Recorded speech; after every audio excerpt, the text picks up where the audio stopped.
Bonjour et bienvenue pour une nouvelle vidéo sur le pendule mathématique ou pendule simple. Donc, dans une première vidéo, on avait en effet établi l'équation différentielle qui décrit le mouvement d'une boule de masse m attachée à un fil de longueur L à partir de considérations purement vectorielles. On avait donc établi le bilan des forces et à partir de ce bilan des forces, on avait déduit l'équation différentielle qui décrit le mouvement oscillatoire de cette boule de masse m autour de sa position d'équilibre qui se trouve ici.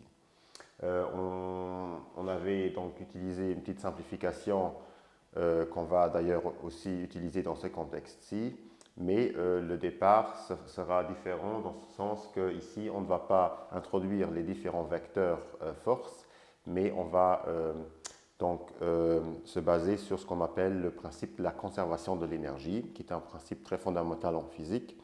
Donc on va, sur base de considérations purement énergétiques, établir cette même équation différentielle. Donc on a ici une boule de masse m. Donc le système il est composé donc, de cette boule de masse m qui est attachée à un fil de longueur L.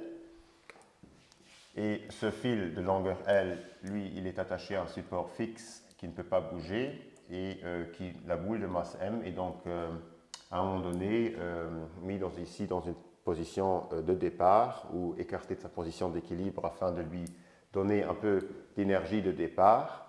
Ce qu'on appelle de l'énergie potentielle de pesanteur, puisqu'on ne va pas communiquer au début d'énergie cinétique à la boule, mais on va juste la lâcher après l'avoir écartée ici de sa position d'équilibre. Donc ceci est de ce qui est de l'instant t égale 0, donc l'instant de départ.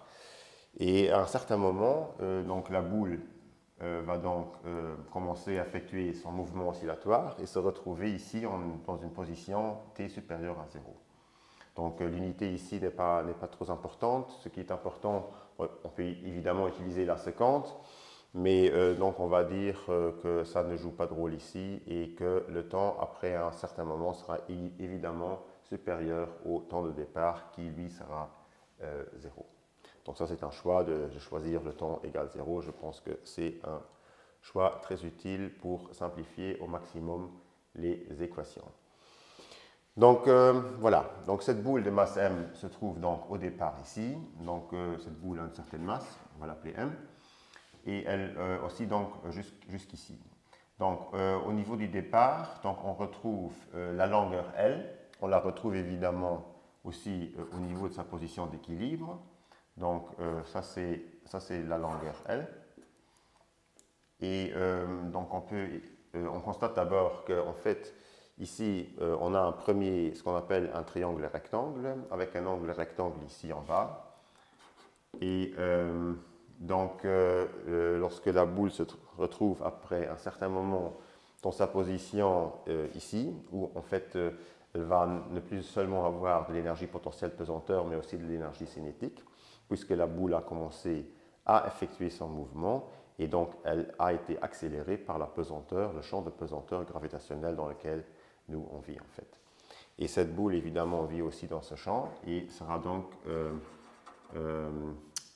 sous l'effet de cette pesanteur qui s'exerce évidemment aussi sur elle comme sur tout autre corps. Donc on voit aussi qu'on retrouve ici un angle droit. Donc, ça c'est le deuxième triangle, parce que la boule se trouve ici. Et on peut donc introduire ce qu'on appelle la hauteur à un certain moment t. Donc l'angle aura ici une valeur θt. Et la hauteur ici, donc la distance entre la base ici du triangle rectangle et la longueur L, on va l'appeler tout simplement h de t, donc pour hauteur en fonction du temps. La longueur ici, donc entre le support où est fixée la boule de masse m et ici la base du triangle rectangle après un certain temps t supérieur ou égal 0, donc cette distance-là, on va l'appeler tout simplement a de t. Et donc, ce qu'on avait oublié de mentionner, c'est qu'ici, on va regarder un système qui ne perd pas d'énergie. Donc, il n'y a pas de frottement au niveau de l'air. Donc, on suppose que cette boule, le système, peut effectuer son mouvement oscillatoire à l'intérieur du vide. Donc, pas de perte de frottement ou pas de perte d'énergie due au frottement pour ce système-ci. Et il n'y a aussi pas de frottement au niveau du fil de longueur L qui est attaché ici à un support fixe. Donc, il pourrait y avoir des frottements au niveau du clou auquel la corde de longueur L est donc fixée. Mais donc, on suppose qu'il n'y a pas de frottement. Donc, qu'est-ce qu'on fait? Donc, on a introduit l'angle θ à un certain temps. On a introduit cette longueur AT et HT. Donc, ce qu'on constate en premier lieu, c'est en fait que la distance L est composée de la longueur A de t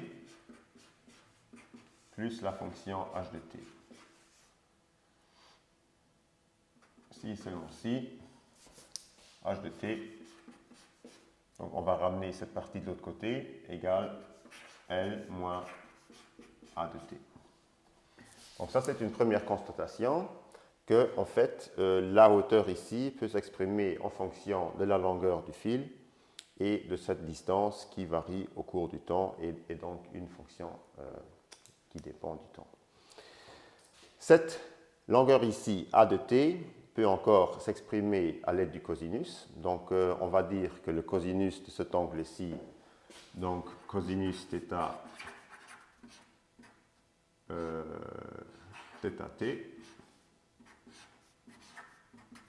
égale la formule du cosinus qui est donc le côté adjacent, donc A de t, divisé par l'hypoténuse et qui sera évidemment toujours L parce que le fil de longueur L ne peut pas se contracter au cours du temps.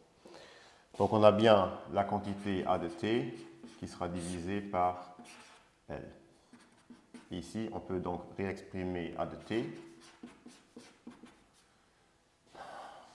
égale L fois cosinus de l'angle θ. Maintenant, ce qu'on va faire, on va appeler cette équation-ci 1 et celle-ci 2. Et donc, on va remplacer l'expression 2, A de t, dans la première équation.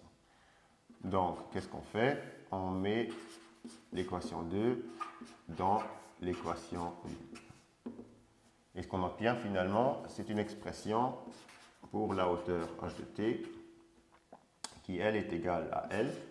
Donc, je copie tout simplement, moins cette quantité-ci, donc L fois cosinus θt.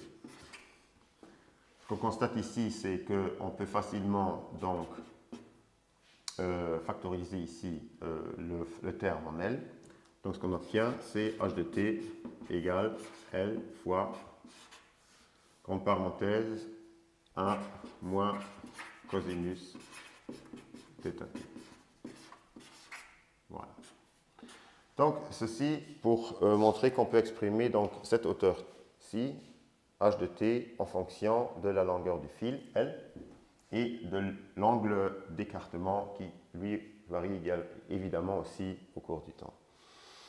Donc, avec ça, on est prêt maintenant pour remplacer cette expression-ci dans l'expression de l'énergie potentielle de pesanteur, parce qu'en fait, on avait vu que le système ici au niveau des considérations purement énergétiques qu'une forme d'énergie va se transformer dans une autre, mais la quantité globale, la quantité totale sera toujours conservée. Ça, c'est le principe de la physique en fait. Donc s'il n'y a pas de perte de frottement, et ici on néglige toutes sortes de frottements, il y a toujours une transformation d'énergie. Il ne peut pas y avoir de création d'énergie ni de perte d'énergie si les pertes sont exclues. Donc ici on a seulement de la conservation d'énergie. Donc on va mettre ça une fois ici. Donc on a une certaine quantité d'énergie E qui est égale à l'énergie potentielle P, qui est une fonction du temps, plus l'énergie cinétique qui elle est aussi une fonction du temps. Donc au début ici on n'avait que de l'énergie potentielle parce qu'on dit on va lâcher la boule sans lui communiquer de vitesse initiale. Donc le système n'aura pas d'énergie cinétique à l'instant t égale 0, mais va évoluer et une partie de l'énergie potentielle pesanteur va donc se transformer en énergie cinétique. Donc l'énergie potentielle pesanteur, comment s'écrit-elle? Bon, donc E P pour énergie potentielle pesanteur égale M, donc la masse de la boule, multiplié fois le champ gravitationnel de pesanteur ou le vecteur accélération de pesanteur, fois en fait sa hauteur par rapport au niveau d'équilibre, donc h de t. Donc ce qu'on trouve ici, finalement, ce sera une troisième équation, on va appeler cette équation 3, et on va donc remplacer donc 4, l'équation 4 dans l'équation 3. Pardon.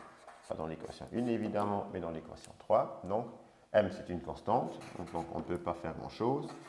G égale 9,81 newton par kilogramme, donc c'est une constante également.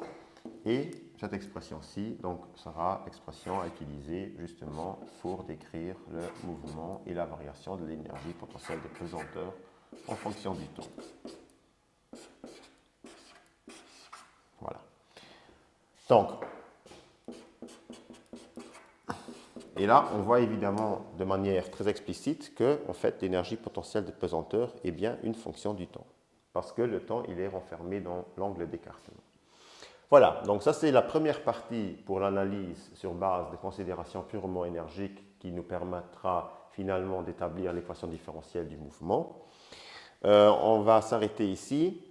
Si vous avez des questions, n'hésitez pas à les poser en dessous de la vidéo. N'oubliez pas d'abonner ma chaîne pour ne pas rater de vidéos et à la prochaine.